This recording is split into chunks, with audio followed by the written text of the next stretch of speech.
Hello বন্ধুরা, তোমরা কেমন আছো? আমিও ভালো আছি। রোজকারের মতো আরেকটা ভিডিও নিয়ে চলে এসেছি। দেখো বন্ধুরা, আজ আমি চলে এলাম আবারও আমার ছাদ বাগানে। তো ছাদ বাগানে এসে আমি আজকে একটা মিশ্র খাবার দেখাবো। এই খাবারটা আমি লাউ, বেগুন আর কুমড়ো গাছেতে আমি ব্যবহার করছি। তো দেখো, এদিকে আমি সারটা তৈরি করে নিচ্ছি। কিছুটা পরিমাণ কম্পোস্ট সার নিয়ে নিলাম, কিছুটা পরিমাণ নিম খোল নিয়ে নিয়েছি। তো আর এদিকে হাড় গুঁড়ো, শিংকুচি। তো হাড় গুঁড়োগুলো মিশিয়ে নিচ্ছি, শিং চাচাগুলোও সুন্দরভাবে মিশিয়ে নেব। তো দেখো, ভালোভাবে এই সারগুলো আমি দিয়ে একসঙ্গে সুন্দরভাবে মিক্সড করে নেব। তো এর মধ্যে আমি কিছুটা পরিমাণ আবারও আমি 10-26 ব্যবহার করব। তো দেখো, সুন্দরভাবে তার আগে আমি 10-26 দেওয়ার আগে সুন্দরভাবে মিশিয়ে নিচ্ছি। তো অল্প কিছুটা পরিমাণ মানে 2-4 দানার মতো যেন পড়ে, এরকম আমি 10-26 এর মধ্যে ব্যবহার করছি। কারণ গাছগুলো ফুল ফল এসে গেছে, তো ওই জন্য এর মধ্যে সামান্য পরিমাণে রাসায়নিক সার ব্যবহার করব। তো দেখো বন্ধুরা, আমি এই সারটা সুন্দরভাবে মিশিয়ে নেব। 10-26 আছে 10-26-26 মধ্যে আছে 10 ভাগ নাইট্রোজেন,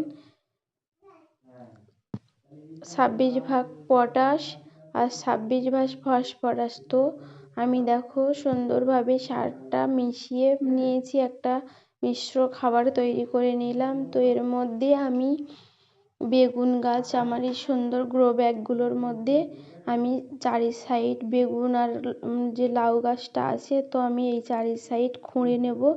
খুঁড়ে নিয়ে মাটিগুলো সাইডে তুলে নেব, নিয়ে আমি চারি সাইড দিয়ে এই মিশ্র খাবারটা দিয়ে দেবো। মিশ্র খাবারটা দিয়ে গাছের গোড়াটা আবার বেশ একইভাবে আমি ঢেকে দেব।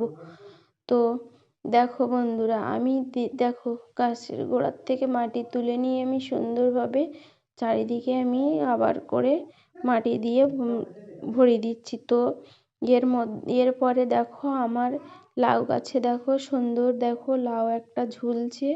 তো এটা অল্প দিনেই লাউটা হয়েছে।